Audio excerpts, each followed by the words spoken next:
stood deep in haze.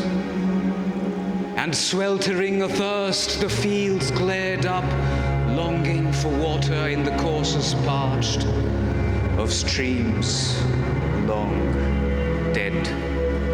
Nature and man alike, imprisoned by a bronze and brilliant sky, sought an escape, that wide trance of heat. Not only on inanimate hills and trees, nor on rare herdsmen, or the patient hind tilling the earth, or tending sleeplessly the well-eared grain, that burden fell. It hung upon the Mughal horsemen as they rode with lances at the charge, the surf of steel about them and behind as they circled or recoiled, where the footmen ran and fired again and ran. For now at last, They deemed war is over. Now at last, the panther of the hills is beaten back right to his lair. The rebel crew to death is hunted, and an end made at last. Therefore, they stayed not for the choking dust, the slain heat, the thirst of wound and fight, the stumbling, stark fatigue, but onward pressed, with glowing eyes. Far otherwise the foe, panting and sore oppressed, and racked with thirst and blinded with the blazing earth, who reeled backward to Raigarh, Moistening with their blood, their mother. And felt their own beloved hills a nightmare hell of death and heat. the sky a mute and smiling witness of their dire anguish. Abandoned now of God and man, who for country and their race had striven. In vain it seemed.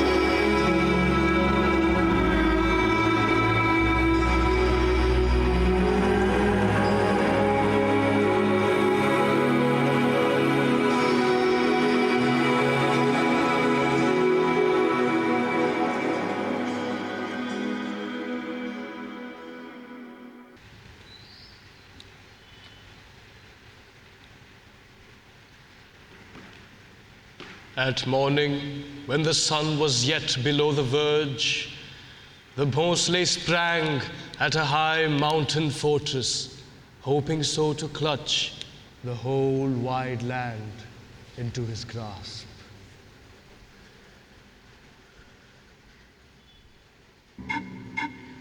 But from the north and east, the Mughals poured, swords numberless and hooves that shook the hills, and barking of 100 guns. These bore the hero backwards, silently, with set and quiet faces grim drew fighting back the strong Marathas to their hills. Only their rear sometimes, with shouted slogan, leaped at the pursuer's throat, or on some rise or covered vantage, stayed the Mughal flood a moment.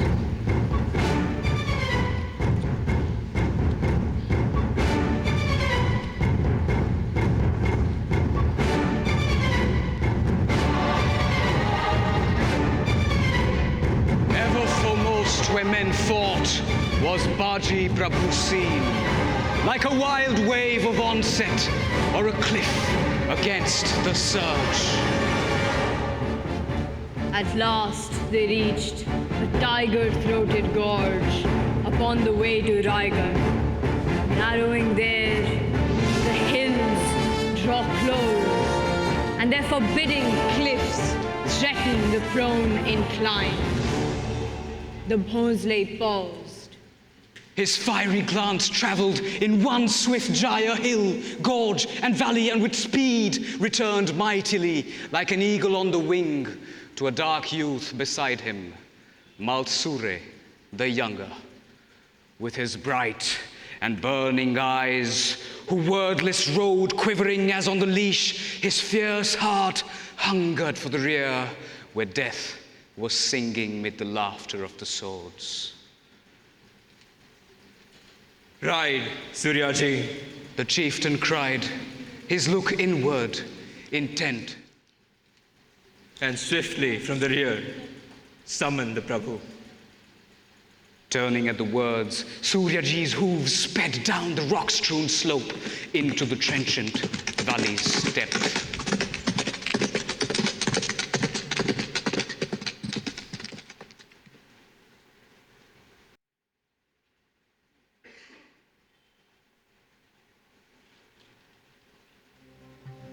Swiftly, though burdened with a nation's fate, the ridge they reached, where in stern silence fought and fell, their iron hearts broken with desperate toil, the southern few, and to the Prabhu gave the summons of the chief. Ride, Baji, ride, the Bhonsle names thee, Baji. And Baji spoke no word, but stormed with loose and streaming rain to the high frowning gorge, and silent paused before the leader.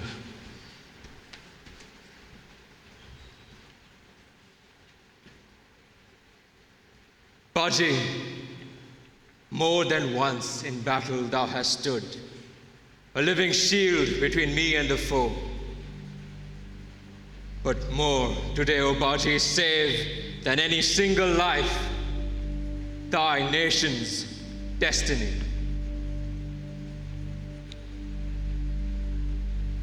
Thou seest this gorge, narrow and fell, and gleaming like the throat of some huge tiger, with its rocky fangs, a grin for food.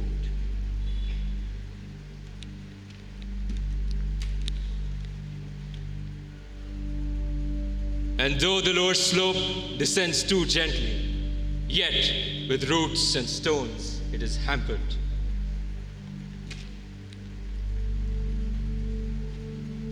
And the higher prone descent impregnably forbids assault.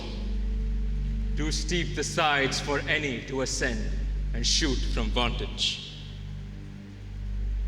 Here might lion-hearted men, though few, delay a host. Baji, I speed to Raigad, and in 2 brief hours return.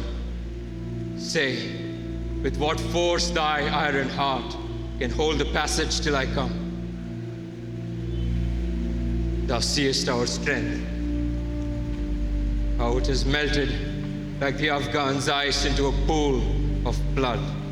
And while he paused, who had been chosen, spoke an iron man with iron brows, who rode behind the chief, Tanaji Malsure, that living sword. Not for this little purpose was it need to call the Prabhu from his toil.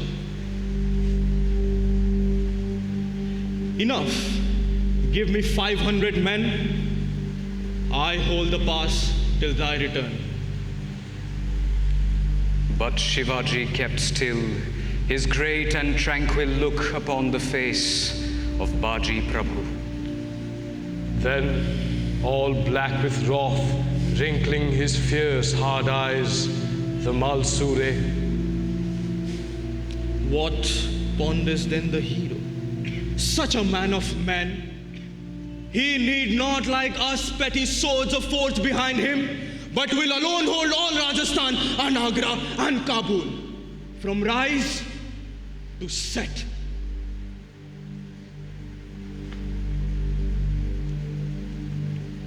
Tanaji Malsure, not in this living net of flesh and nerve, nor in the flickering mind is the man's manual seated.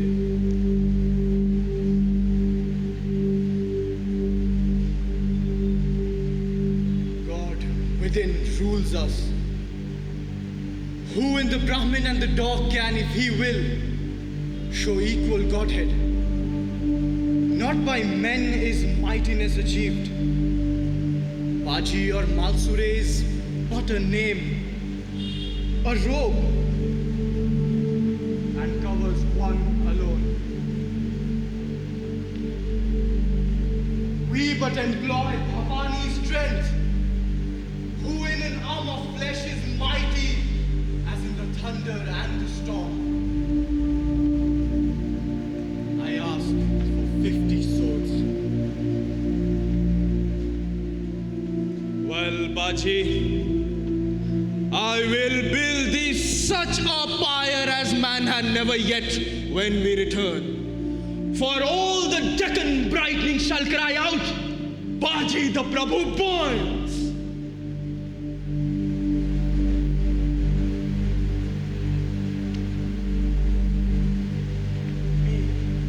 Thou shalt not burn.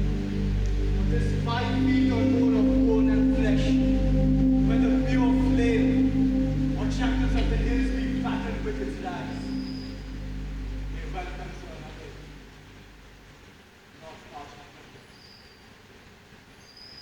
And the chief, with a high calmness in his shining look, We part, O friend. But meet again we must. When from our task released, we both shall run like children to our mother's clasp.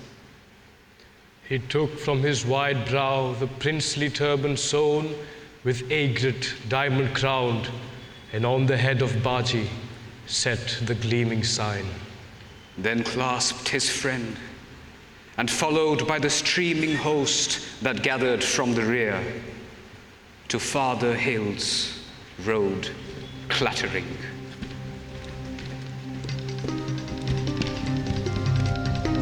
By the Mughal van approached, Baji and his Marathas sole remained, watched by the mountains in the silent gorge.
Small respite had the slender band who held fate constant with that brittle hoop of steel. For like the crest of an arriving wave, the Muslim van appeared, though slow and tired, yet resolute to break such barrier faint and force themselves to run. Or long availed, for with a single cry, the musket spoke once and again and always as they neared. And like a wave arrested, for a while the assailants paused, and like a wave collapsed, spent backward in a cloud of broken spray, retreating.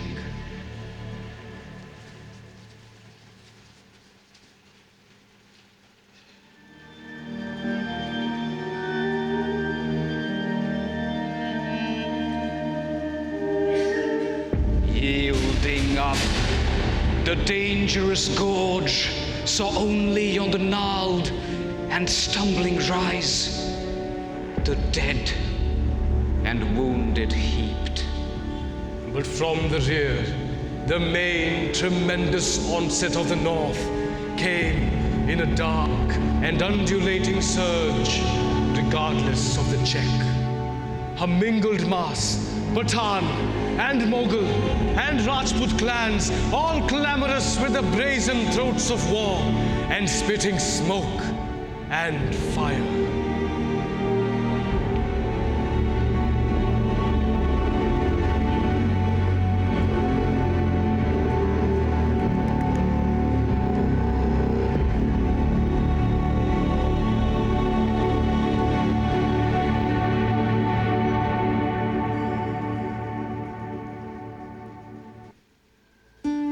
The bullets rang upon the rocks, but in their place, unhurt, sheltered by tree and rock, the silent, grim defenders waited, till on root and stone, the confident, high-voiced, triumphant surge began to break, to stumble, then to pause. Confusion in its narrow front. At once the muskets clamoured out, the bullets sped, deadly though few, again and yet again. And some of the impetuous faltered back, and some in wrath pressed on. And while they swayed, poised between flight and onset, blast on blast, the volleyed death invisible hailed in upon uncertain ranks. The leaders fell, the forward by the bullets chosen out, prone or supine, or leaning like sick men o'er trees and rocks, distressed the whole advance with prohibition by the silent slain. So the great onset failed. And now withdrawn, the generals consulted.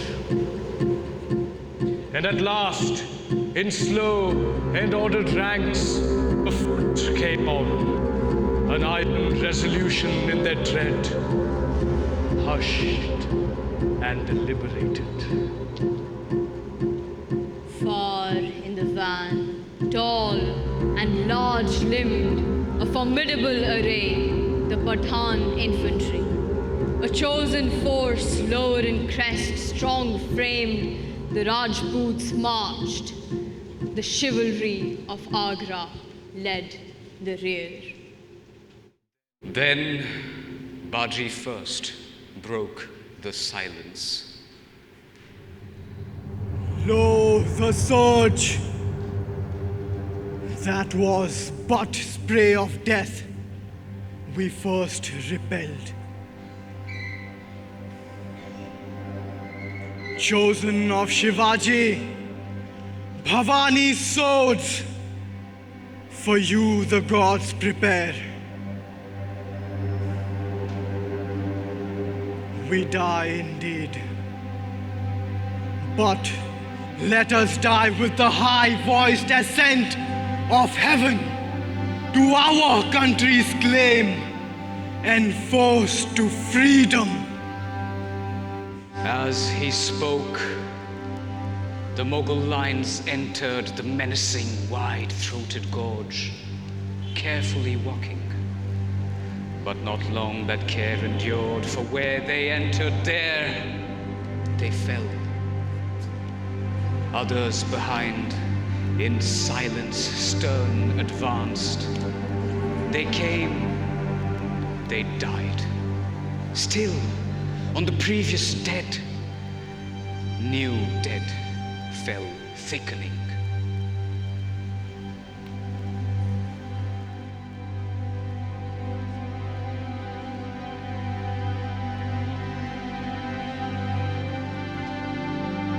Yet, by paces slow, the lines advanced with labor infinite and merciless expense of valiant men.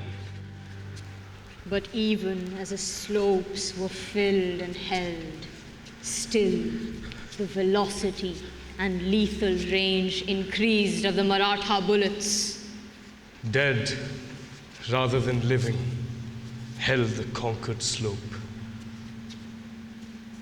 The living who, half broken, paused. Abridged yet wide, the interval opposed advance, daunting those resolute natures. Eyes once bold with gloomy hesitation reckoned up the dread equivalent in human lives of cubits and of yards, and hardly hoped one could survive the endless, unacquired country between. But from the southern wall, the muskets did not hesitate, but urged refusal stern. The bullets did not pause, nor calculate expense. Active they thronged, humming like bees, and stung strong lives to death, making a holiday of carnage.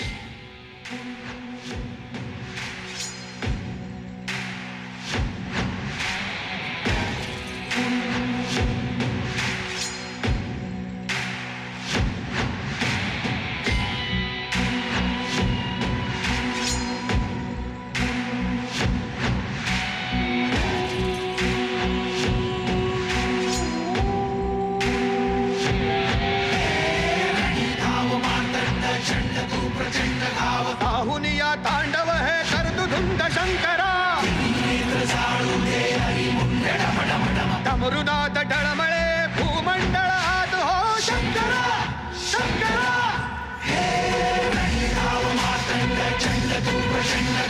आहुनिया तांडव है कर तू धुंद शंकरा है डमरुनाथ डळमळे भूमंडळ हात हो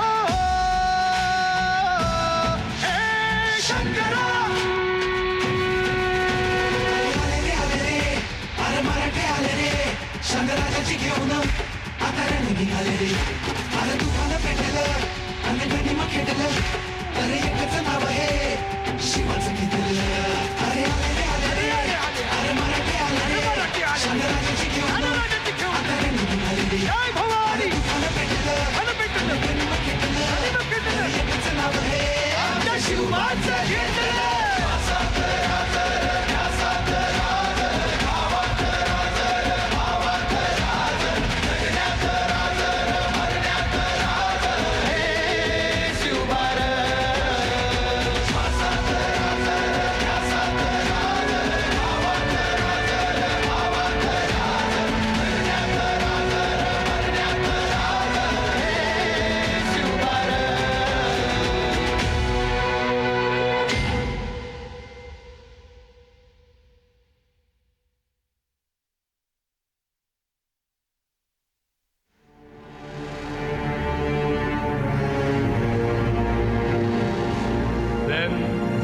That planned pushed swiftly to the front, the center, yet unhurt, where Rajasthan, playmate of death, had sent her heroes' sons.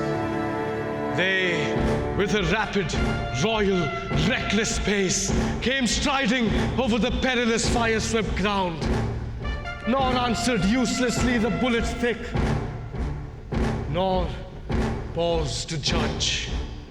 But o'er the increasing dead, leaping and striding, shouting, sword in hand, rushed onward with immortal courage, high in mortal forms, and held the lower slope. But now the higher incline, short but steep, baffled their speed. And as they clambered up, compact and fiery like the rapid breath of Agra's hot simoom, the sheeted flame belched bullets.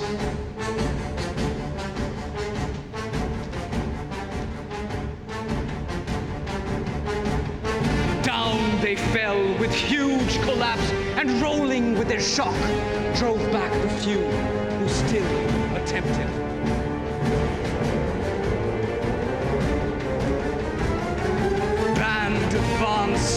retreat, threatening disgrace and slaughter. For a while, like a bound sacrifice, the Rajput stood, diminishing each moment. Then a lord high-crested of the Rathore clan stood out from the perplexed assailants, with his sword beckoning the thousands on against the few. Him the bullets could not touch. He stood for a moment defended by his lease not yet exhausted.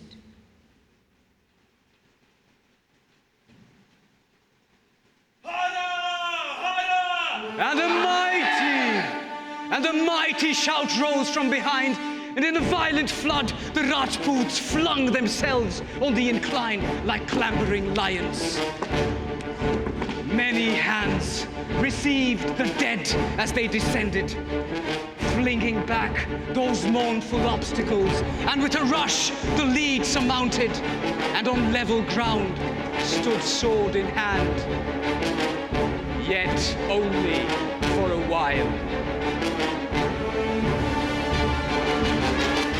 For grim and straight, the slogan of the South leaped with the 50 swords to thrust them back, Baji the Prabhu leading.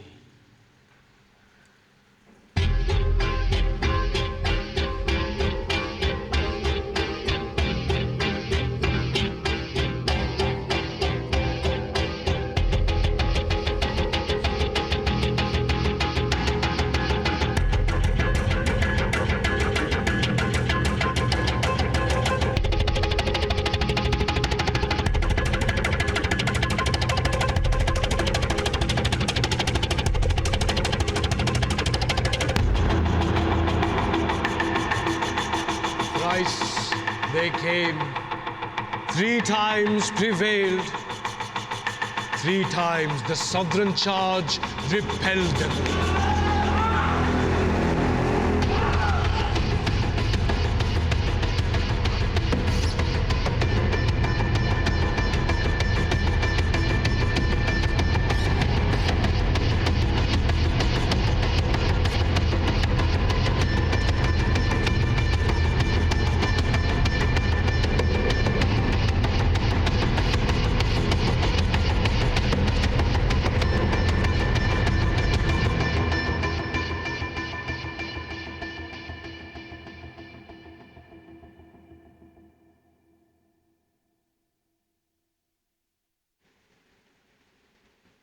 Thrice they came, 3 times prevailed, 3 times the southern charge repelled them.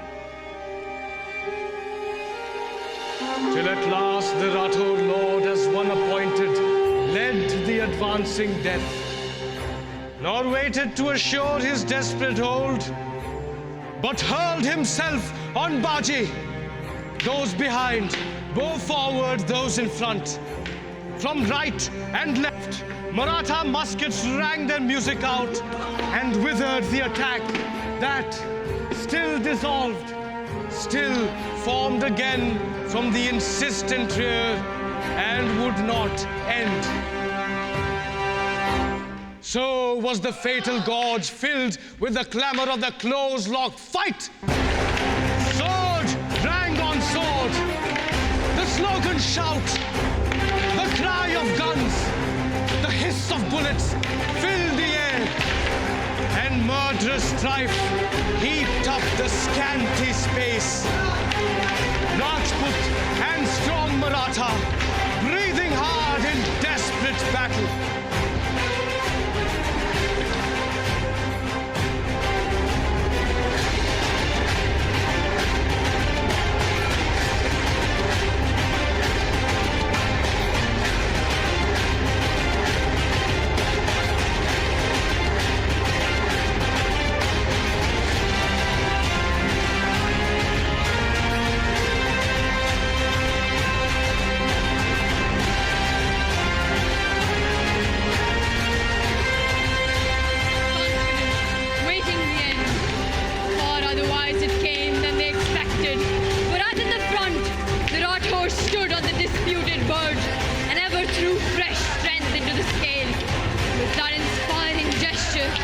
Baji came towards him, singling out the lofty crest, the princely form, and as the waves divide before a driving keel, so the battle before him parted. Till he neared, he slew, avoiding sword, avoiding lifted arm. The blade surprised the Rajput's throat, and down as falls an upright poplar with his arms outstretched. Dying, he clutched Maratha ground.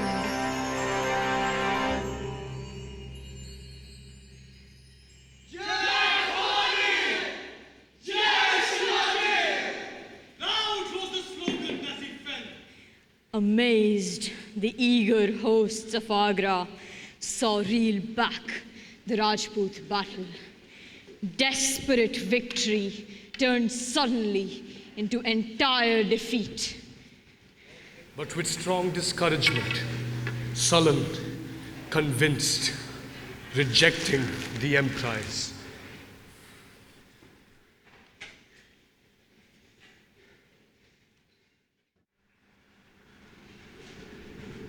As they retired, the brilliant Pathan van assumed the attempt.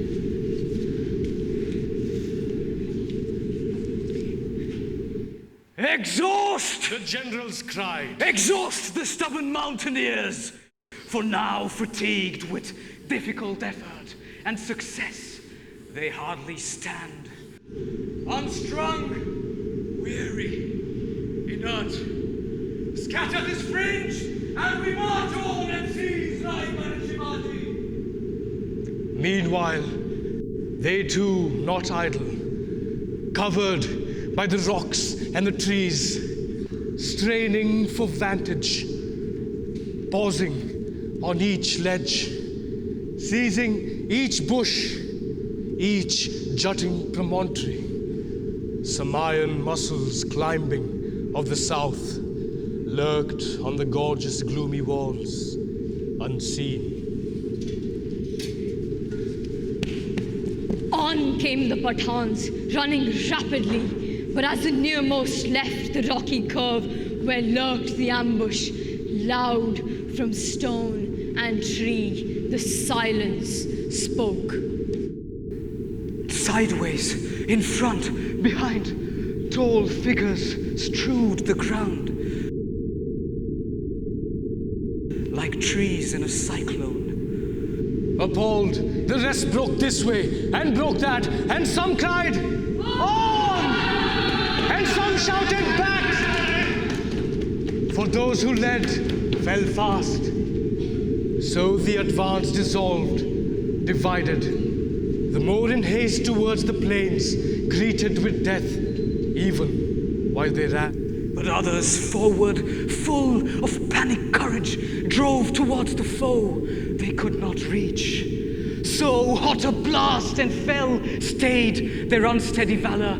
Their retreat, so swift and obstinate, a question galled. Few through the hail survived. With gloom, their chiefs beheld the rout, and drawing back in dubious counsel met, whether to leave that gorge of slaughtered, unredeemed, or yet demand the price of so immense a loss.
moment, to the Prabhu came with anxious eyes the captain of the band.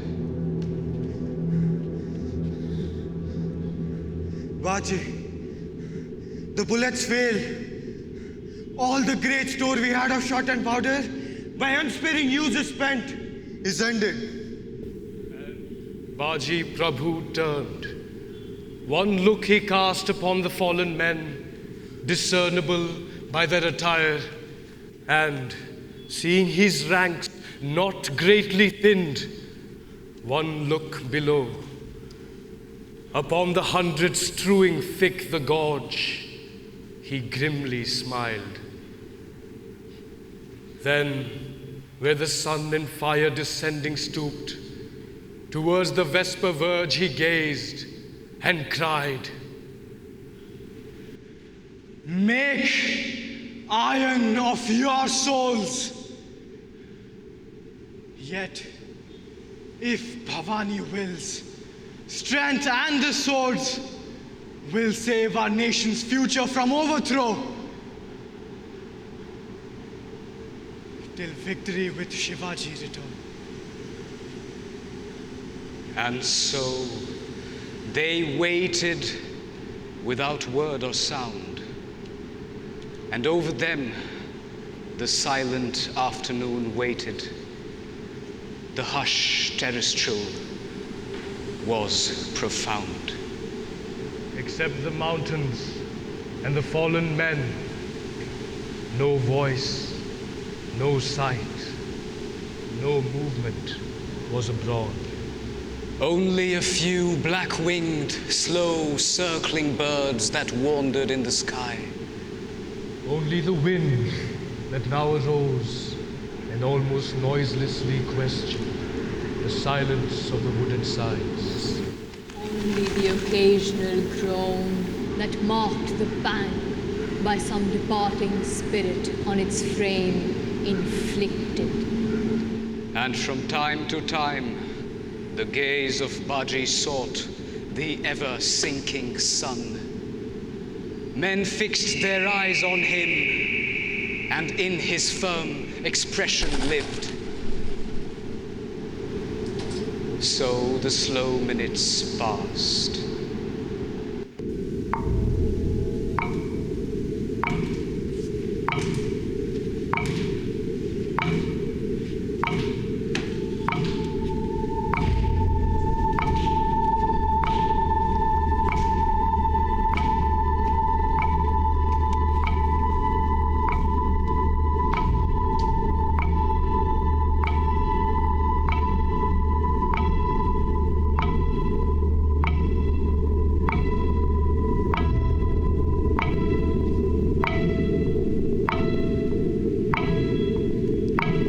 When the sun dipped very low, a stir was felt far off, and all men grasped the hilt tighter and put a strain upon their hearts. Resolved at last, the stream of Mughal war came once more pouring. Not the broken rout of Pathans, Not discouraged Rajput swords, But Agra's chivalry, glancing with gold, and scimitars inlaid, and colored robes. swiftly they came, expecting the assault, fire-winged of bullets and the lethal rain. but silence met them, and to their intent so ominous it seemed, a while they paused, fearing some ruse, though for much death prepared, yet careful of prevention. Reassured, with a high shout they charged the slope. No bullets sped, No musket spoke, Unheard, they crossed the open space. unheard, they climbed the rise.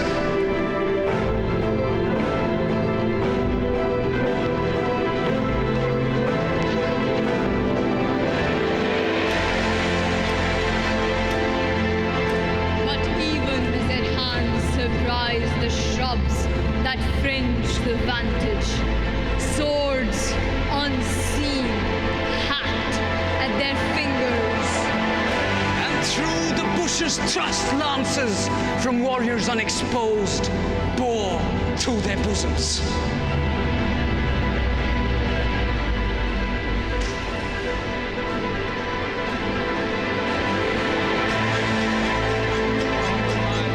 The nearest lines pressed on to share their fate, and still the sea of men bore onward, till with violent strain they reached the perilous crest. There for a while the slaughter grim went on, and all the verge was heaped and walled and thickly fortified with splendid bodies. But even as they were piled, the raging hosts behind tore down their dead and mounted, till at last the force prevailed of obstinate numbers, and upon a crest, swarming with foemen, fought against desperate odds the Southron few.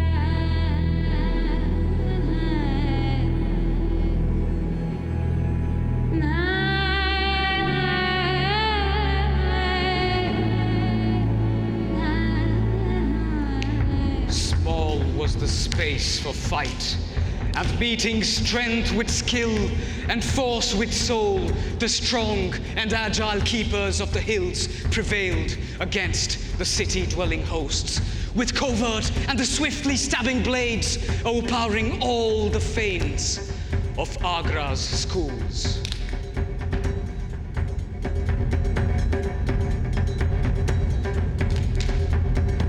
So fought they for a while.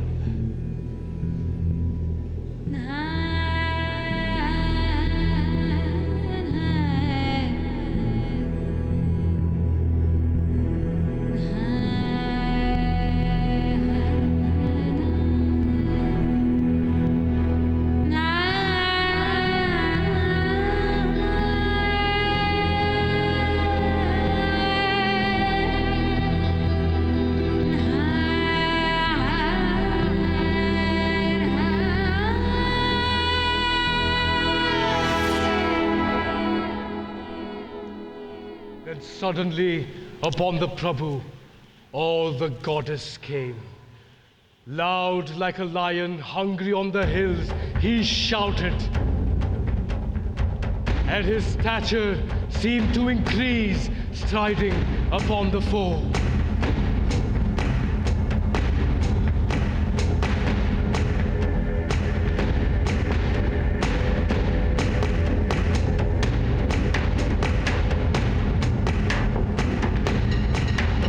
Rapid his sword, like lightning, playing with the cloud, made void the crest before him. On his either side, the swordsmen of the south, with swift assault, preventing the reply, till like a bank of some wild river, the assault collapsed. Over the stumbling edge,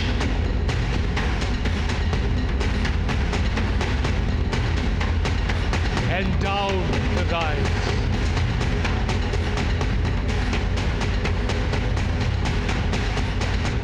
And once again, the desperate moment passed.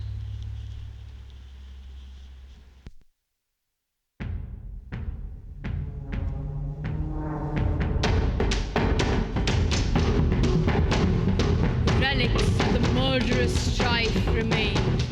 Corpses and jewels, broidery and gold. But not for this would they accept defeat. Once more they came and almost held.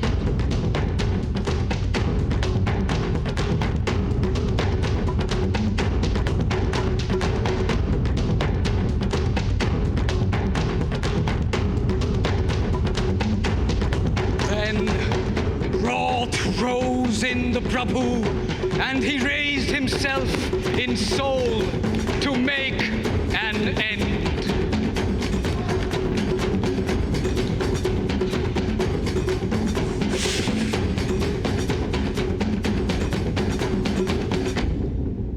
But even then, a stillness fell upon his mood. That godlike impulse faded from his heart.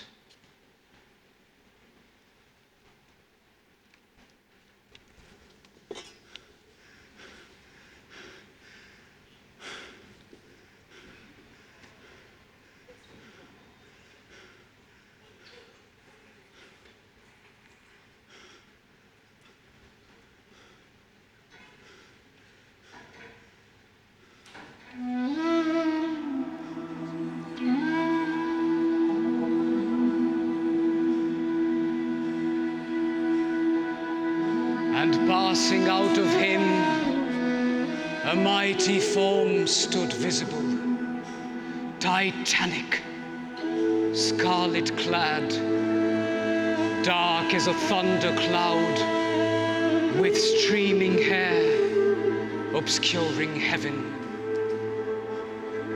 And in her sovereign grasp, the sword, the flower, the boon, the bleeding head. Bhavani.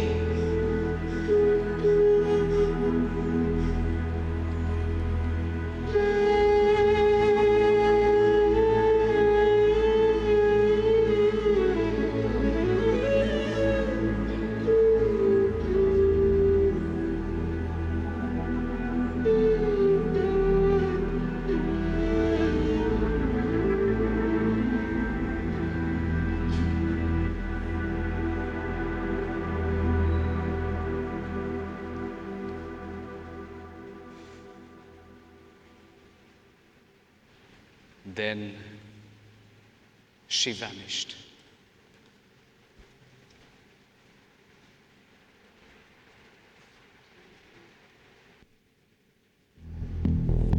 The daylight was ordinary in a common world, and Baji knew the goddess formidable who watches over India till the end. But even then, a sword found out his shoulder. Sharp, a Mughal lance ran grinding through his arm. Fiercely, in a knot, gathered around him the mountaineers. But Baji, with a groan, Moro Deshpande! To the other side! Hasten of the Black Gods, bring me word! Rides any from the west, or canst thou hear the Raigar trumpets blow?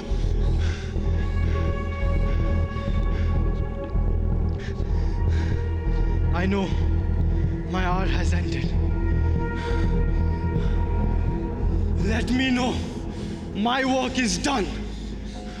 he spoke Jai Bhavani! and shouted high the slogan loud.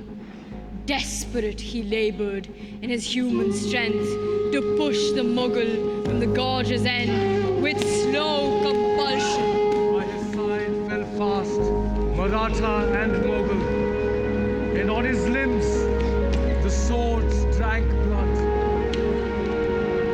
A single redness grew his body, yet he fought.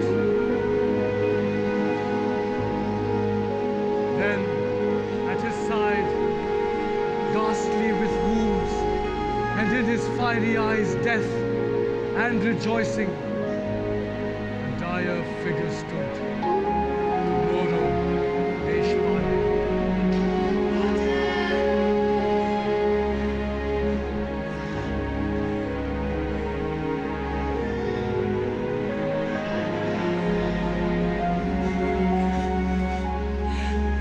Baji, I've heard the trumpets. Jai! Conquering with his cry the din he spoke, then dead upon a Mughal corpse fell prone.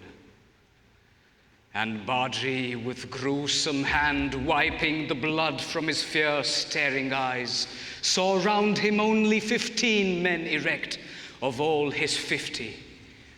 But in front, behind, on either side, the Mughal held the gorge. And once more the grim Maratha turned, and groaning with lowered horns, like a bull with lowered horns that runs, charged the exultant foe behind. With him, the desperate survivors hacking ran, and as a knife cuts its way instantly through water, so the yielding Mughal wall was cleft and closed behind.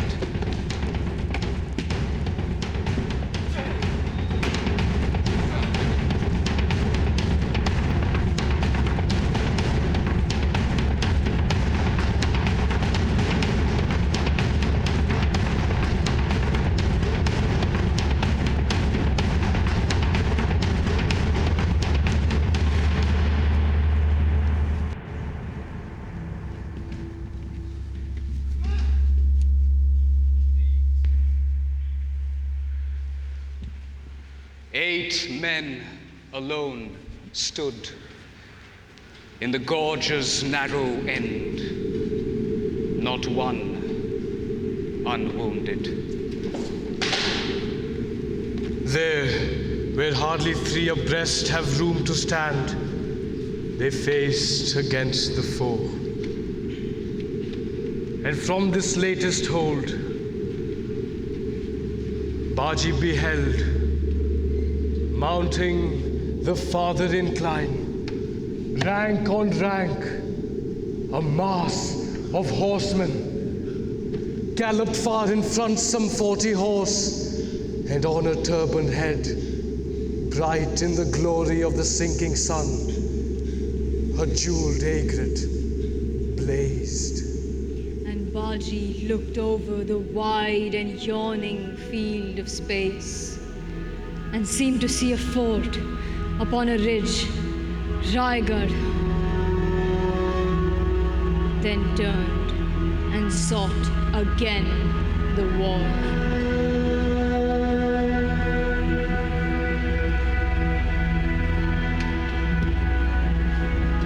So, for a few minutes, desperately they strove. Man after man of the Marathas fell, till only 3 were left.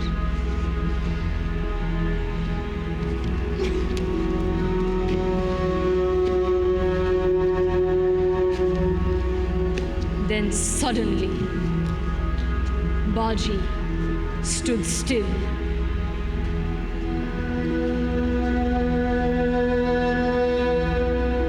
And sank upon the ground.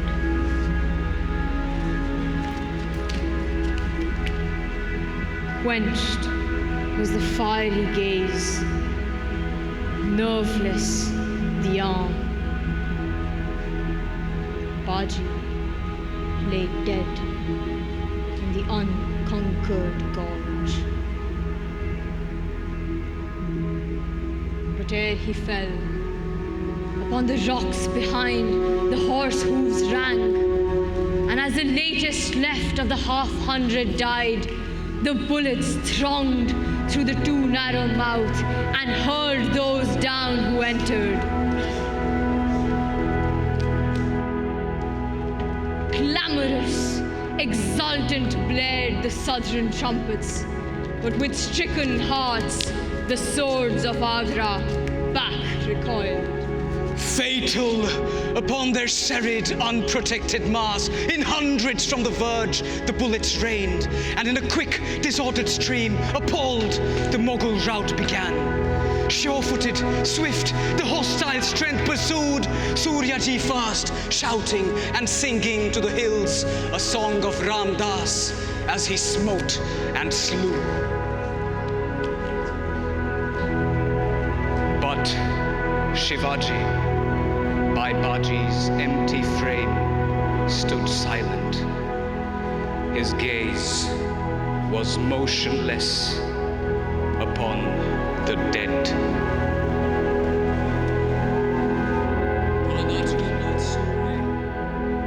Tanaji Malsure stood by him and observed the breathless corpse and slowly said, 30 the gates by which thou enterest heaven, thou fortunate soul, thou valiant heart. So when my hour arrives, may I too clasp my death, saving the land or winning some great fortress for my Lord.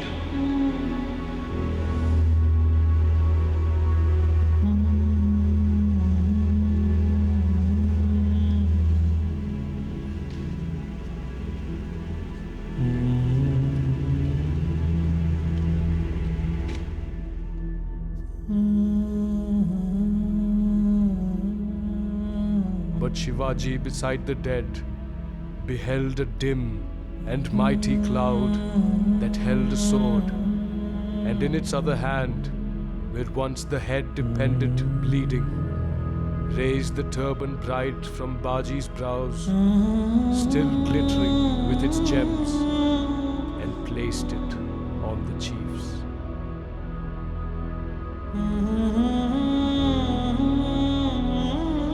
As it rose, blood-stained with a heroic sacrifice, round the acrid he saw a golden crown.